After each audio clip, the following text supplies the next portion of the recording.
Hey, y'all. First of all, I wanted to say, whoever made this group, I appreciate it because it's been great to be able to talk to other people who are going through.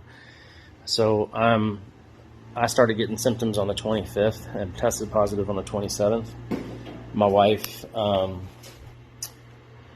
my wife developed COVID pneumonia in a matter of 3 days. For me, it's been really like a super bad cold, and you know, chest obviously being the worst part of it, the cough.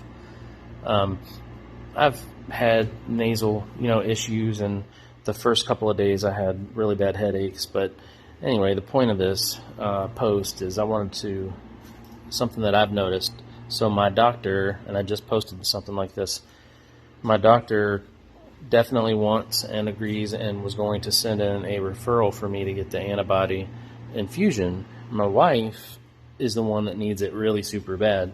Well, I'm established with the primary care physician. She's not, because she doesn't go to the doctors normally. So because she's not, it's now put her in a boat to where we're having to try to get a referral from an emergency room doctor that saw her to get this antibody test, or not test, antibody infusion. The point of what I'm trying to say is even people who are set up properly, like myself, like I 2 days ago, my doctor was supposed to call this referral in. Here we are on Friday, there's still no referral. I should have already had this thing. That's the problem with what's going on in the system. Nobody should be waiting like that for an available treatment, which is proven to be very good for you. Your insurance, even if I didn't have insurance, just as a human being, I should be able to go and get that without any red tape. And then when you're set up right, like me, I still have to be the middleman between myself, the doctor, and the infusion place at the hospital to get this thing done. And thankfully, in my case, I have the energy and I have the wherewithal to where I can still pick the phone up, be that person. My wife don't. She can't even, she's miserable, So people that are COVID patients,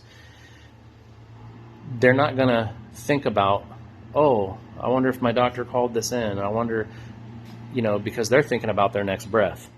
So that's broken, and that's really wrong, and somebody needs to do something about it. Secondly, what I have found out is obviously COVID's no respecter of persons, vaccine or not. You got a vaccine, you can still become infected. Matter of fact, just talked to a guy on here earlier today who has had COVID twice. He got the vaccine in between the two, had a 5-month span. Second infection was worse. He was in the hospital for 10 days. You just don't know. And I'm not saying anything against the vaccination, because anything you can do to make you not, to help you fight against COVID, anything that you can do it. But the second part of this is when y'all saw my post, that what happened with me when the doctor found out that I was not vaccinated, he shut my chart and he walked his butt out that door and told me, good luck, I hope your kids don't get it. Didn't look at my x-ray results, didn't give me any medication, that's why people are dying, is ignorance like that. Nobody on this earth that has COVID should be treated any differently, regardless of if they have a vaccination or not. What we all share in common is they do have COVID, and that's what matters. And I think that early intervention with COVID is so vital that that's where the ball's being missed. I think from day one, when I felt the burning in my lungs, because I knew my wife had been sick for 2 days, and I felt that, that burning, I know what that is. So thankfully, I had doxycycline in my medicine cabinet, and I started taking that crap that day. So, and my doctor agrees with me that because I did that, it has stopped the progression of the infection, because even when I cough stuff out of my lungs, it's not yellow. So I've been able to keep most of that type of infection at bay, even though I'm still sick and I still have the coughing. That early intervention is so key. And here in Virginia, you can't even go test unless you have symptoms for 3 days.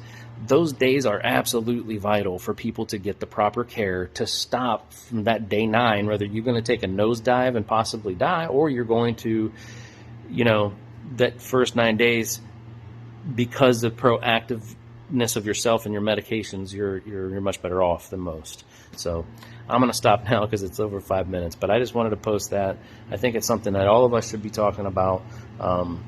And I appreciate you guys. You've really helped. It's helped me be able to read. It actually has hurt too, because there's a lot of people. It's scary. It's so scary. I just want everybody to know that you all, I don't know you, but for sure I'm with you. I'm in the battle with you, and I want you to know that I'm praying for every single one of you, not by name, but understand that I'm praying for every single one of you, and let's all just keep sharing information. Let's make things better. Let's try to do everything we can as we go through this craziness. Let's do everything we can to make the world better, but COVID response better.